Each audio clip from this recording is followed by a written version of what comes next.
오늘은 우리 교회가 예수님이 제정해 주신 성례를 거행하는 날입니다. 우리가 1년에 2차례 이 성찬 예식과 세례식을 거행하고 있습니다.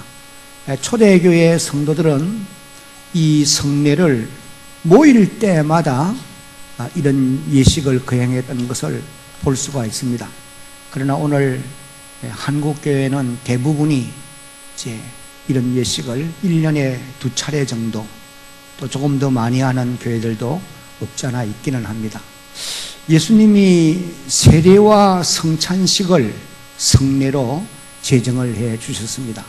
그러면서 이제 땅 위에 다시 오실 때까지 이 예식을 거행하라, 그렇게 말씀을 해 주셨어요. 그래서 주의 명령을 따라서 지상교회는 반드시 이 예식을 거행해야만 하는 것입니다. 왜 예수님이 이런 성례를 제정해 주셨느냐? 그 이유는 이런 예식을 통해서 하나님이 우리에게 은혜를 베풀어 주시기 위함이다, 그렇게 말할 수가 있겠습니다. 물론 하나님이 우리 성도들에게 은혜를 받을 수 있는 여러 가지 방편, 여러 가지 방법을 가르쳐 주셨어요. 가장 중요한 것은 하나님의 말씀입니다. 우리가 하나님의 말씀을 들음으로 하나님의 은혜를 받게 되어 있어요. 그리고 또 하나님께 드리는 기도가 은혜의 방편이기도 합니다. 여러분이 깊이 기도하면은 하늘의 비밀들을 깨달아 알게 되고 또 하나님의 능력을 체험도 할 수 있는 그런 놀라운 은혜를 입게 되어집니다. 그 외에도 찬양, 또 드리는 헌금, 또 하나님께 올려드리는 예배, 이런 모든 것이 하나님이 우리에게 은혜를 베풀기 위해서, 베풀어 주시기 위해서 우리에게 주신 하나의 방편들이다, 방법들이다, 그렇게 말할 수가 있습니다. 오늘은 특별히 이 성례를 통해서 하나님이 우리에게 주시는 은혜를 우리가 받기 위해서 이 예식을 거행하는 가운데 있는 것입니다. 그러면 오늘 이 예식에 참여하는 대한교회 모든 성도들은 하나님이 예식을 통해서 주시기를 원하시는 은혜를 풍성히 받는 그런 복된 시간이 되기를 먼저 예수님의 이름으로 축복합니다. 먼저 세례에 대해서 잠시 이제 말씀을 드리려고 합니다. 세례는 예수님이 땅 위에 오셔서 자신이 친히 세례를 받으셨고 또 세상을 떠나 하늘로 올리워 가시면서 세례를 베풀라, 그렇게 명령을 해 주셨어요. 그래서 초대교회 성도들이 예수님의 명령을 따라서 세례식을 거행하였고 앞서간 믿음의 선진들이 이런 세례식을 거행하였던 것을 보게 되어집니다. 먼저 마태복음 3장 16절과 17절을 읽어보면 예수님이 요단강에서 세례를 받으신 기록을 우리가 읽어보게 됩니다. 함께 한번 같이 읽겠습니다. 예수께서 세례를 받으시고 곧 물에서 올라오실새 하늘이 열리고 하나님의 성령이 비둘기같이 내려 자기 위에 임하심을 보시더니 17절 하늘로서 이는 내 사랑하는 아들이요 내 기뻐하는 자라 하시니라. 예수님은 사실 세례를 받지 않아도 되시는 분입니다. 왜냐하면 예수님은 죄가 없는 분이에요. 죄가 없는 분은 세례를 받을 필요가 없어요. 왜냐하면 세례는 죄 사함을 받았다고 하는 하나의 외적인 정표이기 때문에 죄가 없는 분은 받을 필요가 없는 것인데, 그런데도 예수님이 세례를 받으신 목적은 예수님을 믿는 모든 성도들은 예수님을 본받아서 세례를 받아야 된다, 이것을 가르쳐 주시기 위해서 주님이 모범으로 세례를 받으신 것이다 라고 말할 수가 있습니다. 그 다음에 마태복음 28장 19절은 그러므로 너희는 가서 모든 민족을 제자로 삼아 아버지와 아들과 성령의 이름으로 무엇을 베풀라고요? 세례를 베풀고, 이건 명령이에요. 예수님이 하늘로 올리워 가시기 전에 제자들에게 주신 명령인 것입니다. 그래서 이 명령은 순종을 해도 되고 안 해도 되는 것이 아니고 반드시 순종을 해야 됩니다. 그래서 초대 예루살렘 교회, 최초의 교회인 예루살렘 교회가 주의 이 명령을 순종하는 이런 기록을 사도행전 2장 41절 말씀을 통해서 우리가 읽을 수가 있습니다. 한번 같이 읽어봅니다. 그 말을 받은 사람들은 세례를 받음에 이날에 신도의 수가 3,000이나 더하더라. 이것이 이제 초대 예루살렘 교회가 성례식을 거행하면서 세례를 베풀었는데 3,000명이 세례를 받고 신도의 수에 들어왔다. 그렇게 이제 기록을 하고 있습니다. 여러분, 우리는 이 말씀을 보면서 세례의 중요성을 몇 가지 기억을 할 필요가 있겠습니다. 그 첫 번째는 같이 한번 읽어봅니다. 세례는 반드시 받아야 합니다. 왜? 우리의 주 되신 예수님이 세례를 받으셨고 받으라고 명령을 하셨고 앞서간 믿음의 선진들이 다 세례를 받았기 때문에 예수님을 믿는 모든 성도들은 앞서간 분들의 모범을 쫓아서 세례를 받아야 된다. 받아도 되고 안 받아도 되는 게 아니라는 거예요. 반드시 받으라. 그렇게 말씀을 하신 것입니다. 오늘 이 자리에 계시는 우리 교우들, 예배를 드리는 여러분들 가운데 아직도 세례를 받지 않는 분들이 계신다고 한다면 반드시 세례를 받아야 되는 것입니다. 그 다음에 세례의 중요성 두 번째는 다 같이 시작. 세례는 내가 예수를 믿는 외적인 정표입니다. 우리가 예수님을 믿으면 두 가지 정표를 가지게 되어 있어요. 하나는 내적인 정표이고 내 속에 있는 정표예요. 또 다른 하나가 이제 외적인 정표인데 세례라고 볼 수가 있습니다. 그럼 내적인 정표는 뭐냐? 그것은 내가 예수님을 눈으로 보지 못하고 귀로 듣지 못하고 손으로 잡지 못했지만은 하나님의 말씀을 듣고 예수님이 우리의 구주가 되시는 분이시구나, 이것을 믿는 믿음을 가지게 되면은 예수님을 믿는 정표를, 내적인 정표를 가진 것이다, 그렇게 말할 수가 있어요. 오늘 이 자리에 계시는 우리 모든 예배를 드리는 성도 여러분들은 예수님을 구주로 믿는 믿음을 가진 사람들인 줄로 믿습니다. 아멘. 그러므로 여러분들은 내적인 정표를 가지고 있어요. 근데 이 내적인 정표를 가졌다고 하는 것은 다른 말로 하면은 성령님이 내 안에 계신다, 그런 의미이기도 한 것입니다. 왜냐하면은 고린도전서 12장 3절 말씀을 읽어보면은 누구든지 성령으로 아니하고는 예수를 주님이라 고백할 수 없다고 그랬어요. 여러분들이 예수님을 주님으로 믿는 이유는 여러분 속에 성령님이 계시기 때문에, 그 성령님이 예수님이 주님이신 것을 가르쳐 주시기 때문에 우리가 믿는 믿음을 가지게 된 것입니다. 그래서 여러분들은 다 이제 예수를 믿는 내적인 정표를 가지고 있어요. 이것이 대단히 중요한 것입니다. 마음으로 믿어 입으로 시인하여 구원에 이르는 거예요.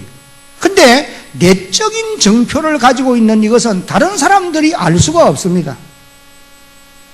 우리는 내가 예수 믿는 사람이라고 하는 것이 많은 사람들이 알아야 돼요.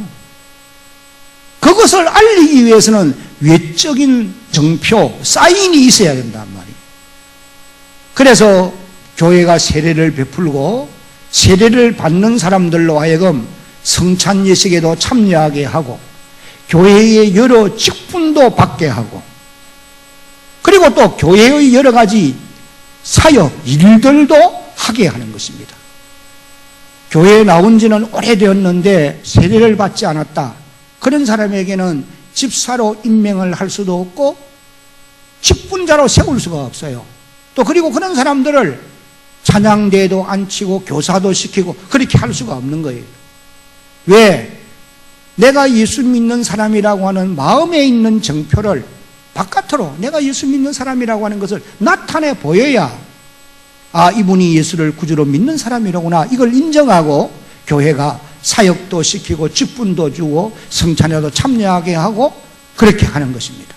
그래서 세례는 우리가 예수를 믿는다는 아주 중요한 외적인 정표이다.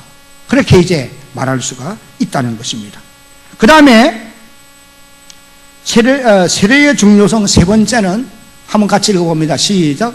세례를 받은 사람은 거룩하게 살아야 합니다. 거룩하게 산다는 말은 구별되게 살아야 된다는 거예요. 다시 말하면 예수님을 믿기 이전의 삶과 똑같은 삶을 살면 안 된다는 거예요. 예수님을 믿기 이전에 잘못된 습관, 잘못된 생활, 잘못된 언어, 잘못된 몸으로 행하는 여러 가지 악한 것들, 이거 다 이제는 변하고 새 것으로, 고린도후서 5장 17절에 보면은 그런 적 누구든지 그리스도 안에 있으면 새로운 피조물이라, 이전 것은 지나갔으니 보라 새 것이 되었다. 새로운 삶을 살아가는 이런 사람들이 되어야 된다는 거예요. 다시 말하면 예수님을 닮아가는 이런 사람들이 되어야 된다. 그래서 히브리서 12장 14절 말씀을 읽어보면 이렇게 기록되고 있습니다. 모든 사람과 더불어 화평함과 거룩함을 쫓아라. 이것이 없이는 아무도 주를 보지 못하리라. 세례를 받은 사람은 화평함과 거룩함을 따르라. 이것을 행하지 아니하면서는 주님을 만날 수가 없다. 그런 말씀을 하신 것입니다. 그래서 초대교회 성도들은 모범된 삶을 살았던 것을 사도행전 2장 42절부터 47절까지를 읽어보면 우리가 잘 알 수가 있는 것입니다. 오늘 여기 이제 앉아서 세례를 이미 받은 우리 대한교회 성도 여러분들, 그리고 오늘 또 세례를 받으시는 여러분들이 이 땅에서 세례를 받은 교인으로서, 성도들로서, 초대교회 성도들처럼 모범된 삶을 살아갈 수 있는 그런 여러분들이 되어지기를 예수님의 이름으로 축복합니다. 그 다음에 이제 성찬식에 대해서는 예수님이 마지막 떠나시기 전날 밤에 제자들을 데리고 마가의 다락방에서 유월절 행사를 한 다음에 떡과 포도주를 준비하셔서 이 예식을 제정해 주신 것입니다. 제자들에게 떡을 떼어 나누어 주면서 이것을 받아 먹으라. 이것은 내 몸이다, 내 살이다. 그렇게 말씀을 해요. 그리고 또 포도주를 잔에 부은 포도주를 나누어 주면서 받아 마셔라. 이것은 내가 너희를 위하여 흘리는 나의 피, 곧 언약의 피를 의미하는 것이다. 언약의 피다. 그래 이것을 받아 마셔라. 그렇게 이제 말씀을 하신 것입니다. 그래서 떡은 우리를 위하여 찢기신 주님의 몸을 상징하는 것이고, 포도즙은 우리 사람들의 죄를 용서해 주시기 위해서 흘리신 예수님의 피를 상징하는 것임이 분명한 것입니다. 그러면은 왜 예수님께서 이 성찬식을 행하라고 말씀을 하셨느냐? 성찬식을 제정해 주신 목적이 무엇이냐? 몇 가지 살펴보면은, 첫째는 같이 한번 읽어봅니다. 시작. 예수님의 죽으심을 기억하게 하시기 위함입니다. 예수님의 죽으심을 잊지 말고 기억하라는 거예요. 고린도전서 11장 24절 25절입니다. 축사하시고 떼어 이르시되 이것은 너희를 위하는 내 몸이니 이것을 행하여 나를 어떻게 하라? 기념하라 하시고, 25절에 식후에 또한 그와 같이 잔을 가지시고 이르시되 이 잔은 내 피로 세운 새 언약이니 이것을 행하여 마실 때마다 나를 어떻게 하라? 기념하라 하셨으니, 여기 기념하라고 하는 말은 기억하라는 말이에요. 무엇을 기억해야 됩니까? 예수님의 죽음을 기억하라는 거예요. 왜 예수님이 죽어야만 되었느냐? 우리의 죄악을 담당하기 위해서 십자가 위에서 살을 찢어 그리고 피를 쏟고 죽으셨다는 이 사실을 기억하라는 거예요. 이 예식에 참여하는 여러분들이 주의 죽으심을 다시 한번 기억하고 주의 그 은혜를 감사하는 주의 백성들이 되어야 할 것입니다. 그 다음에 두 번째 성찬식을 행하는 목적은 다 같이 시작. 주님의 죽으심을 전파하도록 하기 위함입니다. 고린도전서 11장 26절이 너희가 이 떡을 먹으며 이 잔을 마실 때마다 주의 죽으심을 그가 오실 때까지 어떻게 하는 것이니라? 전하는 것이니라. 그러니까 성찬식에 참여함으로 주의 죽음을 기억하고 왜 죽었는지를 우리가 알기 때문에 이 소식을 전파하도록 하기 위해서 이 예식을 행하도록 만드셨다는 겁니다. 오늘 이 예식에 참여하는 여러분들도 왜 예수님이 죽어야만 했는가? 이 이유를 바로 알고 이 복음을 전하는 그런 하나님의 자녀들이 되어질 수 있기를 예수님의 이름으로 당부합니다. 그 다음에 또 한 가지 성찬을 행하는 목적은 다 같이 시작. 하나님이 주시는 은혜를 받게 하기 위함입니다. 하나님이 우리에게 주시는 은혜를 받도록 하기 위해서 이 예식을 행하게 하신 거예요. 성경 요한복음 6장 48절부터 내가 곧 생명의 떡이라 너의 조상들은 광야에서 만나를 먹어서도 죽었거니와 이는 하늘에서 내려온 떡이니 사람으로 하여금 먹고 어떻게 하지 아니하게 죽지 아니하게 하는 것이니라. 51절 시작. 나는 하늘에서 내려온 살아있는 떡이니 사람이 이 떡을 먹으면 영생하리라. 내가 줄 떡은 곧 세상의 생명을 위한 내 살이니라 하시니라. 52절. 그러므로 유대인들이 서로 다투어 이르되 이 사람이 어찌 능히 자기 살을 우리에게 주어 먹게 하겠느냐. 예수께서 이르시되 내가 진실로 진실로 너희에게 이르노니 인자의 살을 먹지 아니하고 인자의 피를 마시지 아니하면 너희 속에 생명이 없느니라. 54절. 내 살을 먹고 내 피를 마시는 자는 영생을 가졌고 마지막 날에 내가 그를 다시 살리리니 내 살은 참된 양식이요 내 피는 참된 음료로다. 56절. 내 살을 먹고 내 피를 마시는 자는 내 안에 거하고 나도 그 안에 거하나니 그의 안에 거하나니. 57절 56절까지만 기록되어 있습니까? 네. 자, 이 말씀 가운데서 제일 중요한 내용이 뭐냐면 예수님이 자신의 몸이 하늘로부터 내려온 생명의 떡이라는 거예요. 이 생명의 떡을 너희가 먹어야 너희에게도 생명이 있고 너희가 영생을 하게 된다. 만약에 너희가 내 살을 먹지 아니하고 내 피를 마시지 아니하면 너희 속에 생명이 없고 영생을 하지 못한다. 그 말씀이에요. 그러면 여러분, 예수님의 살을 먹고 예수님의 피를 마신다는 말은 문자 그대로 우리가 예수님의 살을, 예수님의 피를 먹고 마실 수 있습니까? 그건 아니잖아요. 바로 이것은 예수님을 믿는다는 의미예요. 무엇을 믿는다는 것이냐?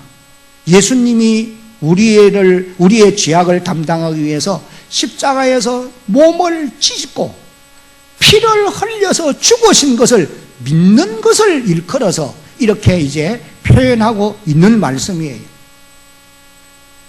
그런데 우리가 꼭 알아야 되는 것은 우리는 예수님의 말씀을 순종해야 됩니다. 조금 전에 우리가 읽었던 마태복음 26장 26절부터를 읽어보니까 예수님이 이것은 내 살이다, 이것은 내 피다 그러면서 이제 주신 것이 있어요. 그것이 떡과 포도주였습니다. 그래서 우리가 예수님의 살을 먹고 예수님의 피를 마시는 것은 성찬에 참여하게 되어지면은, 성찬식에 참여하게 되어지면은 예수님의 이 말씀을 우리가 순종하는 사람이 되게 되어 있다는 거예요. 그럼 오늘 여러분들이 이제 성찬식에 참여하게 되어지면은 예수님의 살을 먹게 되는 것이고 예수님의 피를 마시게 되는 거예요. 그러면 여러분 속에 예수님의 생명, 새 생명이 있게 되고 여러분들이 영생하는 복을 누리게 될 줄로 믿으시기를 바랍니다. 그래서 우리가 성찬에 참여하게 되어지면은 이런 놀라운 은혜를 받게 된다는 거예요. 그러니까 우리가 이런 이제 성찬에 참여하게 된 이런 놀라운 은혜를 받는데 어떤 은혜냐? 첫째는 다 같이 이제 한번 읽어보겠습니다. 시작. 우리가 영생을 얻은 백성임을 다시 한번 확인하는 것이다. 내 안에 영생이 있다, 생명이 있다. 이것을 다시 확인하는 거라는 거예요. 요한복음 6장 54절에 내 살을 먹고 내 피를 마시는 자는 무엇을 가졌고 영생을 이미 가지고 있다는 거예요. 그리고 또 58절을 보면은 이 떡을 먹는 자는 영원히 어떻게 한다? 살리라. 하나님의 영광의 나라에 들어가서 영원히 사는 복을 누리게 된다는 거예요. 그 다음에 성찬을 통해서 우리가 받는 두 번째 은혜는 다 같이 한번 읽어봅니다. 우리가 예수님과 연합한 자가 되었음을 확인하게 됩니다. 요한복음 6장 56절에 내 살을 먹고 내 피를 마시는 자는 내 안에 거하고 나도 그의 안에 거하나니 내가 주님 안에 있고 주님이 내 안에 계신다. 갈라디아서 2장 20절을 읽어보면은 내가 그리스도와 함께 십자가에 못 박혔나니 그런 적 이제 내가 산 것 아니요 내 안에 그리스도께서 사신 것이라. 바울의 고백입니다. 여러분, 우리가 이 성찬식에 참여하게 되어지면은 주님과 우리는 신비한 연합을 이룬 사람이다 라고 하는 것을 확신하게 되어지는 이런 은혜를 누리게 된다는 것입니다. 아들과 딸이 장성해서 이제 만나서 결혼을 하면은 이제 둘이 아니요 하나라 신비한 연합을 이루었다. 그렇게 이제 성경이 선포했어요. 역시 오늘 여기 우리가 예수님의 성찬에 참여하게 되어지면은 주님과 우리는 한 몸이 되어진 연합된 그런 사람이다. 이것을 우리에게 말씀해 주시는 것입니다. 그 다음에 이제 또 한 가지는 같이 한번 읽어봅니다. 시작. 장차 부활의 영광을 얻게 될 것을 확인하게 됩니다. 요한복음 6장 54절 마지막 부분을 읽어보면은 마지막 날에 내가 그를 다시 살리리니 그랬어요. 내 살을 먹고 내 피를 마시는 성찬에 참여하는 이런 사람들은 이미 영생을 가진 사람이고 마지막 날 주님이 땅에 오실 때에 이제 부활의 영광을 차지하게 하는 그런 복을 누리게 되어진다 라고 말씀을 하셨습니다. 그래서 여러분, 이 성찬에 참여하는 일이 너무나 큰 은혜고 엄청난 복이라고 하는 사실을 깨달을 수 있는 그런 여러분들이 되어지기를 예수님의 이름으로 축복합니다. 오늘 이 예식에 참여하는 저와 여러분 모두에게 이런 놀라운 은혜가 임하는, 성령께서 이런 은혜를 여러분에게 부어주시는 이런 역사가 있기를 예수님의 이름으로 다시 한번 축복합니다.